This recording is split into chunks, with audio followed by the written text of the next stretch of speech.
Hello my dear children, welcome to your science class. In the last class we have completed up to page number 14. Children, before that all of you take page number 13. Here I have skipped a topic that is milk teeth and permanent teeth. बच्चों milk teeth क्या है या permanent teeth क्या है? अभी आप 6th-7th standard में है.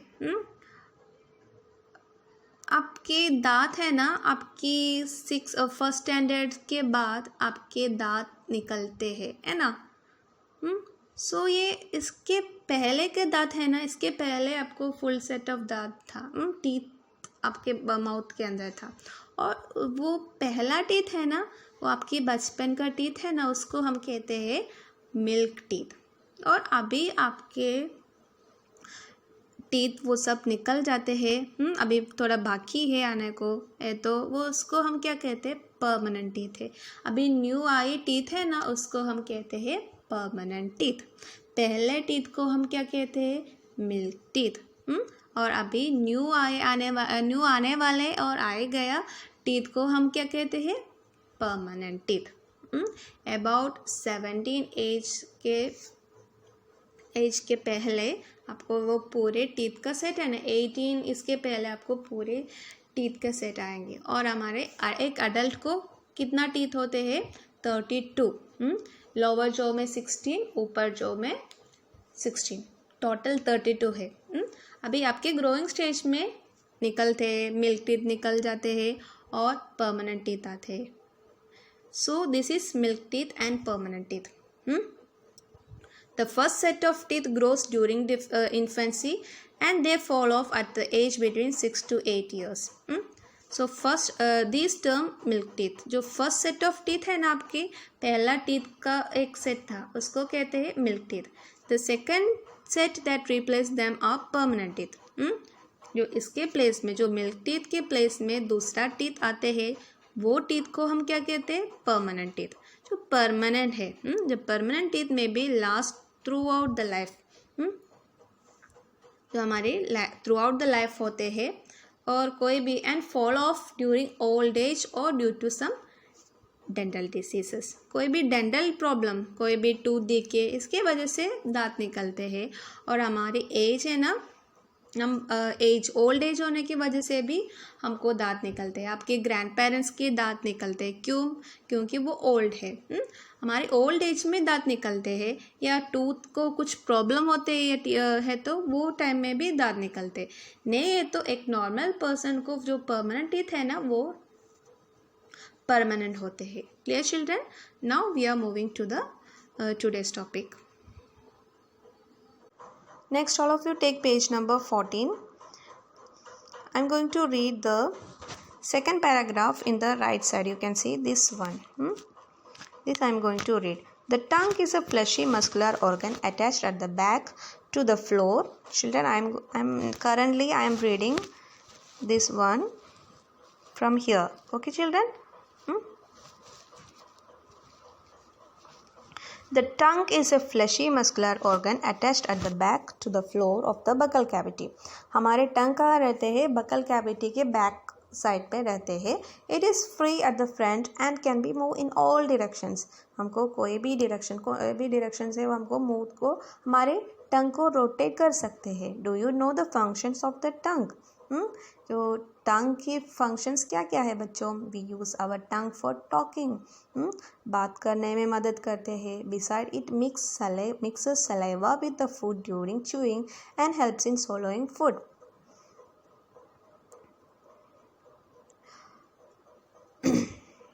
और टंग मदद करते हैं सलाइवा को फूड में, और ड्यूरिंग च्यूइंग के टाइम में ये सलाइवा को फूड से मिक्स करने में हमारे टंग है ना मदद करते हैं.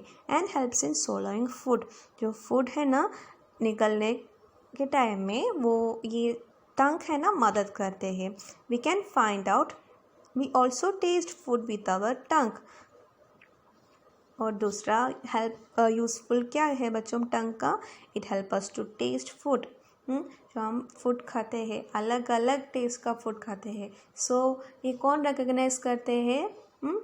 Who help you to recognise the taste of the food? Yes, हमारे टंग ये कम करते हैं क्योंकि it has taste birds that detect different tastes of food. हमारे टंग के ऊपर टेस्ट बर्ड्स होते हैं, underline that taste birds.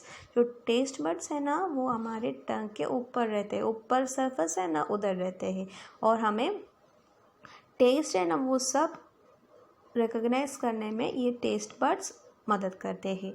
We can find out the position of the taste birds by the following activity. जो हमारे taste buds का position है, हमारे टंग में टेस्ट बर्ड्स है और ये टेस्ट बर्ड्स के पोजीशन रिकॉग्नाइज करने के लिए एक एक्टिविटी है, एक्टिविटी 2.4। एक्टिविटी 2.4 में आपको क्या करना है बच्चों, मैं अब बताती हूँ। Prepare separate sample each of sugar solution, common salt solution, lemon juice, juice of crush Neem leaf और बिटर गोर्ड। आपको क्या क्या लेना है? Sugar solution. शुगर सोल्यूशन मतलब क्या है? कुछ शुगर लेना है और साथ में इसमें थोड़ा पानी मिक्स करना है तो वो सोल्यूशन हो जाएंगे। सोल्यूशन मतलब किसमें हम पानी के साथ मिक्स करते हैं ना, उसको सोल्यूशन कहते हैं। Next common salt. Common salt मतलब नमक। नमक में है ना थोड़ा सा पानी से मिक्स करना है तो वो कॉमन सॉल्ट सोल्यूशन हो जाएंगी। Next lemon juice. जो लेमन जूस में आप सिर्फ वो जूस है ना स्क्वीज़ करना है। और जूस ऑफ क्रश नीम या बिटर गोर्ड, जो बिटर गोर्ड का जूस भी आप कलेक्ट करना है। ये चार है ना आप एक बाउल में रखना है। और इसके बाद सेकंड स्टेप क्या है? Blindfold one of your classmate and ask her him और him to take out the tongue and keep it in straight and flat position. आपके फ्रेंड को या आपके सिस्टर ब्रदर आपके घर पे कोई है तो उसको आइज है ना बांधना है और इसको क्या करना है, ये उसके टंग है ना ऐसा फ्लैट रखना है, जो आपके बाहर डालना है उसके टंग और स्ट्रेट में रखना है, ऐसा बोलना है। Okay. Use a clean toothpick to put the above samples one by one on different areas of the tongue as shown in figure 2.6। Use a new toothpick for each sample. अभी आपको देख सकते हैं हियर, ये क्या है? ये एक टंग है। ये फिगर 2.6 आपकी टंग की पिक्चर है। ये टंग में अलग अलग पोजीशन है। आपने नोटिस किया बच्चों, ये 1 2 3 4 5 ये सब अलग अलग पोजीशन है। ये पोजीशन में है ना जो टेस्ट बर्ड्स को एक स्पेसिफिक पोजीशन से अभी ये एरिया में, दिस एरिया में स्वीट टेस्ट ज़्यादा होते हैं और दिस टू एरियाज़ में सॉल्ट टेस्ट, वो नमक का टेस्ट ज़्यादा ये टेस्ट में ये रीजन में होते हैं। और इस तरफ कौन सा टेस्ट होते हैं बच्चों? इस तरफ सॉर टेस्ट। हियर स्वीट होते हैं, ये दोनों तरफ सॉल्ट, ये दोनों तरफ सॉल्ट टेस्ट है। और इधर सॉर टेस्ट मतलब खट्टा। और सॉल्ट टेस्ट मतलब क्या है बच्चों? नमकीन का टेस्ट। और बिटर टेस्ट है ना, बिटर टेस्ट पीछे एरिया में बिटर टेस्ट होते हैं, लाइक ये एरिया में bitter taste. So these are the different positions of your tongue of your taste bud, different position of your taste buds. So आपको ये आपके फ्रेंड को बांध करने को बोला ना, वो फ्रेंड को क्या करना है? थर्ड स्टेप में यूज़ ए क्लीन टूथपिक। जो एक टूथपिक है ना, इसके मदद से एक एक सैंपल, पहले वो स्वीट का सैंपल है ना शुगर सॉल्यूशन, इसमें डिप करके ये कितना एरिया से 1 2 3 4 5 एरियाज़ में एक ड्रॉप आप डालना है। तो उसको रिकग्नाइज करना है कौन से एरिया में स्वीट टेस्ट ज़्यादा फील होते हैं, ऐसा टेस्ट करना है। ऐसे बाद में ये रिपीट करना है ये सारे टेस्ट। सो बच्चों आपको क्या समझ में? ये रियल नहीं है, इतना करेक्ट प्रॉपर नहीं है, क्योंकि हमारे टंग में ना सारी टेस्ट हमको रिकॉग्नाइज कर सकते हैं, लेकिन सम एरिया में फीलिंग्स कुछ ज़्यादा होते हैं। लेकिन ये एक्टिविटी है ना परफेक्ट नहीं है, कम्प्लीटली वो सही नहीं होते हैं। सो ये एक्टिविटी है ना, सिर्फ आपके माइंड में रखना है, इतना लर्न नहीं करना है। Okay, so this is just for an information. ऐसा हमारे सम एरियाज़ में, हमारे टंग के ऊपर है ना, सम एरियाज़ में हमको कुछ टेस्ट का फीलिंग ज़्यादा होते हैं। बस इतना ही पढ़ना है, ज़्यादा नहीं फॉलो करना है, क्योंकि ये प्रॉपरली करेक्ट नहीं है, प्रॉपर आंसर नहीं है। ओके, नेक्स्ट,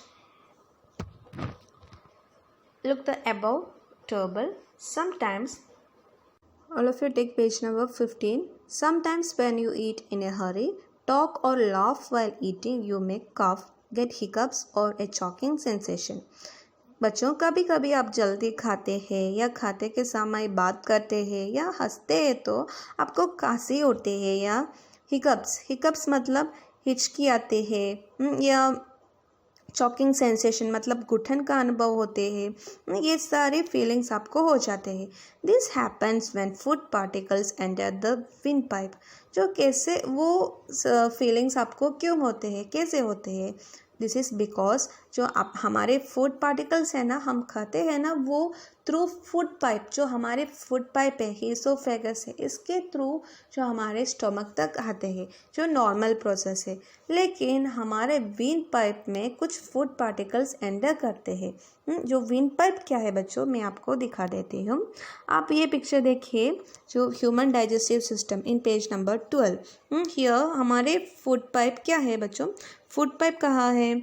फूड पाइप ये है हमारे फूड पाइप। और इसके साइड पे आपको देख सकते हैं एक रीजियन, एक पाइप, दूसरा पाइप आपको देख सकते हैं, दिस वन है ना, ये ग्रे कलर का, this is the wind pipe. इसको हम कहते हैं विंड पाइप। सो ऑटोमेटिकली हमारे फूड थ्रू फूड पाइप हमारे फूड आना है स्टमक तक। लेकिन जो साथ में कौन है? विंड पाइप है। विंड पाइप में एंटर करते हैं हमारे फूड मटेरियल्स। तब तक जो फूड का पार्टिकल्स है ना, जो भोजन की पार्टिकल्स हमारे विंड पाइप में एंटर करते हैं, वो टाइम में हमको ऐसा फीलिंग्स हो जाते हैं, लाइक कफ, हिकअप्स, चॉकिंग सेंसेशन। ये सब जो हमारी फूड पार्टिकल्स है ना, विंड पाइप में एंटर करने की वजह से होते हैं। The wind pipe carries air from the nostrils to the lungs. Normally हमारे विंड पाइप का काम क्या है? It carries air from the nostrils to the lungs. वो एयर है ना, हम ब्रीथ करते हैं, वो एयर को कैरी करते हैं फ्रॉम नोस्ट्रिल्स, हम नोज थ्रू नोज हम ब्रीथ करते हैं, वो एयर को लंग्स तक वो कैरी करते हैं। ये है हमारे विंड पाइप का ड्यूटी है।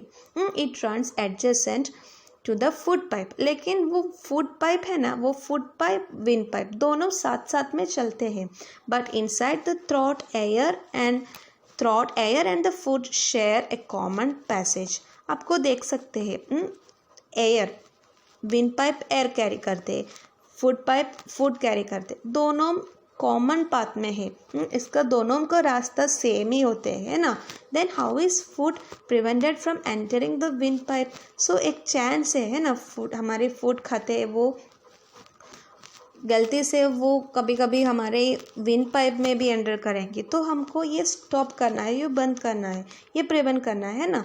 During the act of swallowing, a flap like wall closes the passage of wind pipe and gets the food into the food pipe. So हमारे बॉडी ये कंट्रोल करते हैं, कैसे?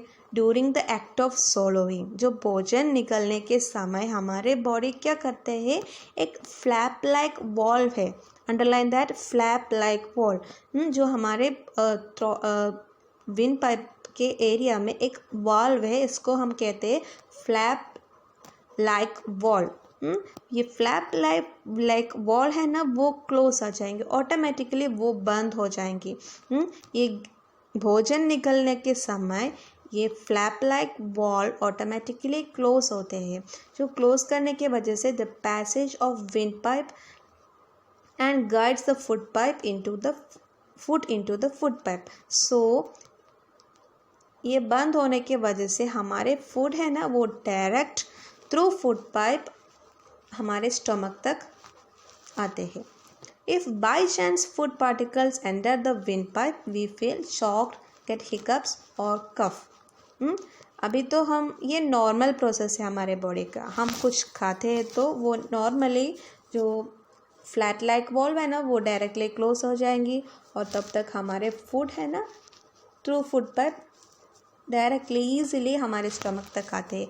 लेकिन हम खाने के टाइम में बात करते हैं, हंसते हैं, कुछ ऐसा अनयूजुअल काम करते हैं तो हमको ऐसा फीलिंग होते हैं. इसीलिए आपको कहते हैं खाने के टाइम में बात नहीं करना है, नहीं हंसना है, वो सब. It will create a dangerous situation. So मैं एक फ़ोटो भी शेयर करती हूँ आपके साथ. देखो चिल्ड्रन, हियर आपको ग्रीन कलर में आपको देख सकते हैं ये आपके फूड है. और ये फूड पाइप क्या है? फूड पाइप कहाँ है? This is the food pipe. ये रेड कलर का है ना वो फूड पाइप है और ये वाला विंड पाइप है. सो एक फ्लैट लाइक वॉल कहता था मैंने, वॉल. इसको हम क्या कहते हैं? एपिग्लोटिस. इसका दूसरा नाम है एपिग्लोटिस. आपको ये पोर्शन देख सकते हैं बच्चों.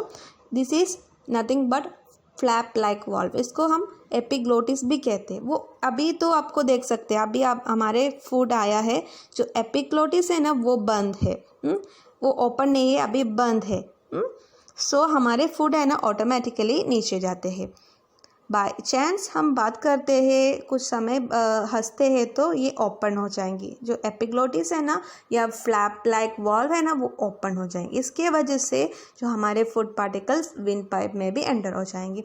तो हमको ये टाइम में हमको कफ या हिकअप्स या चॉकिंग सेंसेशन वो सारे फीलिंग्स होते थे. Okay children, clear all of you?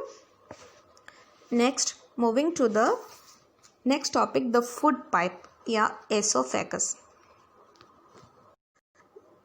Food pipe और ईसोफेगस. जो हमारे पहला स्टेप क्या है? फूड को च्यू करना है और सलेवा के साथ मिक्स करना है और इसके बाद हम जो फूड को निकलते हैं है ना, हम स्वॉलो करते हैं. स्वॉलो मतलब निगलना. हम निगलते हैं फूड को और जो स्वॉलोड फूड है ना passes into the food pipe और ईसोफेगस. जो हमारे फूड अभी आपको देख सकते हैं फिगर 2.7 में, ये येलो कलर में अब हमारे फूड है जो थ्रू ईसोफेगस हमारे स्टमक तक आते हैं. Movement of food in the oesophagus of the alimentary canal. ये पिक्चर में आपको क्लियर है. The food pipe runs along the neck and the chest. कहाँ से स्टार्ट होते हैं? Food pipe from neck and through chest भी वो कंटिन्यू करते हैं और स्टमक तक. ये हमारे फूड पाइप का रास्ता. Food is push down by the movement of the wall of the food pipe. जो हमारे फूड पाइप है ना, जो फूड पाइप के वॉल्स, फूड पाइप का वॉल्स कहाँ है?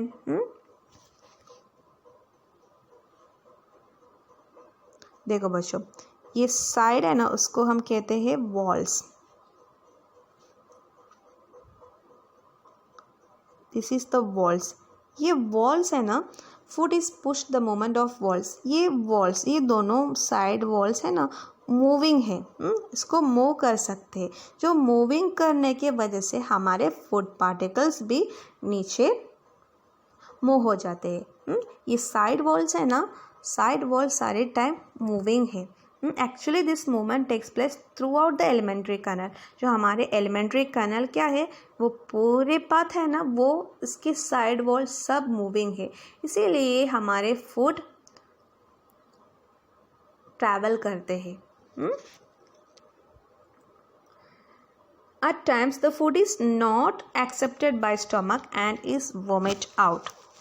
कभी हम कुछ ज़्यादा खाते हैं और कुछ अच्छे फूड नहीं खाते, ख़राब फूड खाते हैं. ये टाइम में हमारे स्टमक क्या करते हैं? हमारे स्टमक वो फूड मटेरियल को एक्सेप्ट नहीं करते हैं.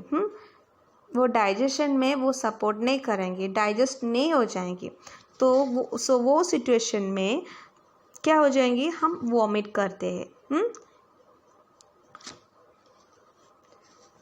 At the time of food is not accepted by our stomach and is vomited out. Recall the instances when you vomit after eating and think of the reason for it. So अभी food pipe का movement कैसा है?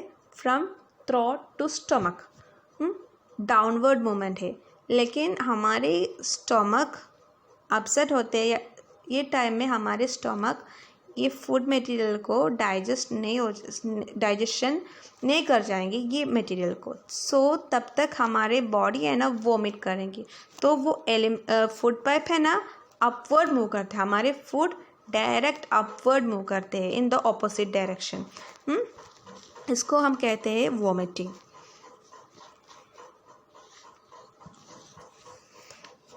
So here पहेली कुछ पूछ रही है। Paheli wants to know how food moves in the opposite direction during vomiting. Paheli का डाउट क्या है बच्चों? वो कैसे वो फूड है ना वो ऑपोजिट डायरेक्शन में मूव करते हैं वोमिटिंग करने के टाइम में, क्योंकि जो हमारे बॉल्स है ना वो साइड वॉल्स मूविंग है, जो वो हमारे डाइजेशन सपोर्ट नहीं करते हैं, जो फूड को डाइजेशन सपोर्ट नहीं करते, हमारे स्टमक सपोर्ट नहीं करते, वो टाइम में दैट टाइम ऑल्सो हमारे वॉल्स मूविंग है, सो अपवर्ड मूवमेंट करते हैं, पहले डाउनवर्ड मूवमेंट करते थे, अभी तो वो अपवर्ड मूवमेंट करेंगे और इसके रिजल्ट हम वोमिट करते हैं। Clear children? So this is the end of our today's class. In today's class we have discussed about the food pipe, and also we have discussed about windpipe.